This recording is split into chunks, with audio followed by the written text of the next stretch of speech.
जब पूरे देश में माहौल ऐसा है तो सीट बढ़ने की भविष्यवाणी या तो वो एलियंस जो आते हैं कान में बताए जाते हैं और फिर वो ईवीएम में वैसा खेल नजर आ जाता है, तो या तो फिर ईवीएम की कृपा हो जाएगी, जितनी सीटें बताएंगे उतनी सीटें निकल आएंगी, वरना जो देश का माहौल है वो तो कम से कम इशारा नहीं कर रहा कि जितनी सीटें ओपिनियन पोल में बताई जा रही हैं उतनी सीटें आ रही हूँ। समीरात मिश्र जी, आपका क्या मानना है? दो बातें। पहली बात तो ये कि ये इस ओपिनियन पोल की टाइमिंग क्या है, क्यों हुआ। तो मुझे लग रहा है कि ओपिनियन पोल्स तो आजकल कभी भी आ जाते हैं। हालांकि ये किसी की जरूरत के हिसाब से ही लाए जाते होंगे, इसमें भी कोई दो राय नहीं है, क्योंकि जिस तरह से ये लगातार फेल होते दिख रहे हैं, और जिन ओपिनियन पोल्स की आपने चर्चा की, हम लोगों ने बहुत ही शुरुआती दौर में जिन्हें देखा था, तो बड़ी उसमें एक रहता था कि लगभग वो सच रिजल्ट्स के करीब रहते थे शुरुआती दौर वाले। इधर बीच इनकी कोई क्रेडिबिलिटी वैसे भी नहीं रह गई है। ना तो कोई सर्वे का कोई तरीका है, सैंपलिंग का कोई तरीका है, क्या तरीका है, किस आधार पर करते हैं, कितना। मुझे लग रहा है कि ये जो पूरा का पूरा पूरे देश की लोकसभा की 543 सीटों का रिजल्ट निकाल दिया गया है, इसके लिए शायद 13,000 सैंपल लिए गए हैं। पता नहीं, मैं तो सर्वे से कभी जुड़ा नहीं रहा हूं, लेकिन जो भी सर्वे करने वाले लोग हैं, बहुत से लोगों से बात होती है, ये बहुत इनसफिशियंट सैंपल है। इतने से कुछ पता नहीं लग सकता है। और लोगों को तो ये भी संदेह है, और उन संदेह करने वालों में मैं भी हूं, कि ये सैंपल पता नहीं सही में लिए भी गए हैं कि नहीं लिए गए। दूसरी बात ये है कि ये जो अभी की स्थिति में जिसको दिखा रहे हैं कि आप एनडीए वर्सेस इंडिया गठबंधन की आप लड़ाई दिखा रहे हैं, जबकि इंडिया गठबंधन की तस्वीर भी अभी क्लियर नहीं है, और एनडीए गठबंधन की भी तस्वीर क्लियर नहीं है। उसको भी हम नहीं कह सकते हैं, बहुत छोटी छोटी पार्टियां, क्योंकि एनडीए में भी कम पार्टियां नहीं। उनमें से कौन, बहुत सारी इनके साथ निकल चुकी हैं, बहुत सारी इनके साथ नहीं थी, वो आ चुकी हैं, और अभी भी बहुत से ऐसे हैं जो निकल भी सकती हैं और आ भी सकती हैं। बिल्कुल वही स्थिति जो है वो इंडिया गठबंधन के साथ भी है। केवल उत्तर प्रदेश को ही अगर देख लिया जाए, सबसे बड़ा जो राज्य है, 80 सीटें जहां पर आती हैं, वहां पर भी गठबंधन की स्थिति अभी स्पष्ट नहीं। मायावती जी रहेंगी कि नहीं रहेंगी, और धीरे धीरे वो अपने संकेत देने शुरू कर दिए हैं उन्होंने कि वो गठबंधन में रहेंगी। अब ये सारी पार्टियां, जो मुख्य चार बड़ी पार्टियां उत्तर प्रदेश में है, राष्ट्रीय लोकदल है, कांग्रेस है, समाजवादी पार्टी, बसपा, इनका एक साथ गठबंधन, अगर ये वो एक सीट पर एक प्रत्याशी खड़ा करते हैं, तब भी क्या वही स्थिति रहेगी जो 2019 में थी? ये तो संभावना नहीं है। हाँ, आज की स्थिति में तो मैं मान सकता हूं कि जो सर्वे है वो लगभग वैसा आएगा, अगर आज की स्थिति में चुनाव होता है। लेकिन पूरी उम्मीद है कि इसमें बहुजन समाज पार्टी शामिल होगी, और बहुजन समाज पार्टी अकेले दम पर, आज वो कितनी भी कमजोर पार्टी है, लेकिन गठबंधन में आने के बाद वो न केवल गठबंधन को अपने को फायदा पहुंचाएगी, गठबंधन को भी अच्छा खासा फायदा पहुंचाएगी। और न केवल उत्तर प्रदेश में फायदा पहुंचाएगी, कई और राज्यों में भी उसका प्रभाव है, और वहां भी वो पहुंचाएगी। तो आपने अभी से ही उस गठबंधन की कल्पना कर ली जिसमें एक बड़ी पार्टी के शामिल होने और ना होने को लेकर के डाइसी है, कुछ पता नहीं है।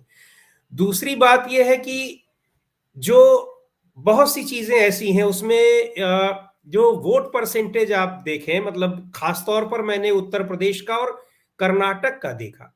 अभी आप भी उसकी ये चर्चा कर रहे थे कि कर्नाटक में ठीक है, पिछली बार तो इनकी विधानसभा में भी, मतलब आप राज्य में भी सरकार थी, और उसमें लोकसभा में भी अच्छी खासी सीटें आई। लेकिन आज की स्थिति में ये कोई सर्वे करने वाला वहां से कैसे सैंपल्स उठा रहा है जो कि 22, 23, 24 सीटें वो भारतीय जनता पार्टी को दे दे रहा है?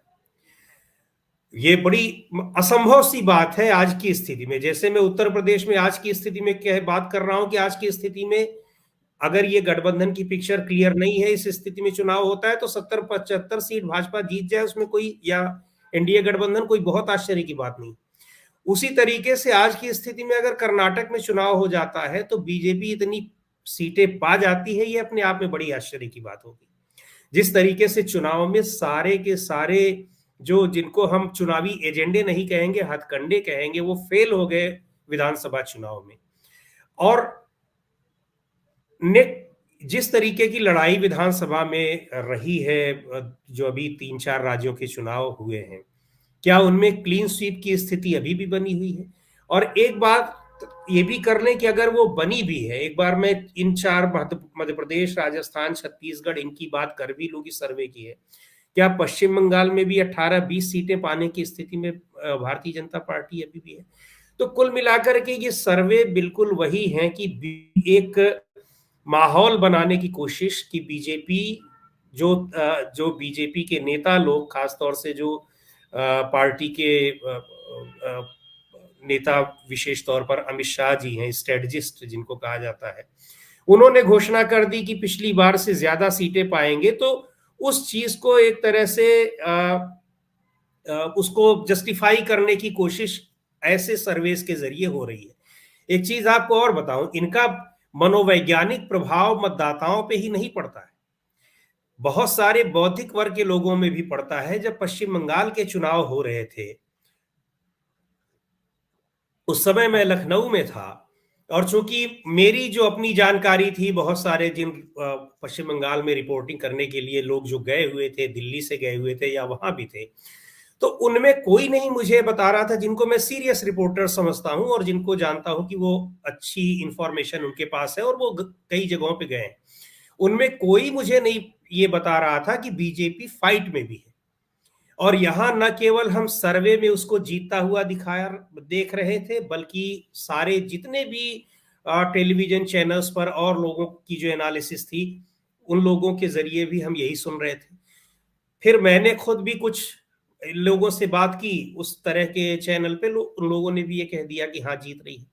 लखनऊ में एक बड़े वरिष्ठ पत्रकार हैं, नाम लेना ठीक नहीं होगा, उनसे मेरी बात हुई। उनका ये कहना था कि हाँ, ये मेरे पास भी ये जानकारी है कि बीजेपी की जो स्थिति दिखाई जा रही है वास्तव में वो है नहीं। लेकिन दूसरी बात जो ये है कि अमित शाह ने कहा था कि लोकसभा में हम 300 पार जाएंगे, और 300 पार गए।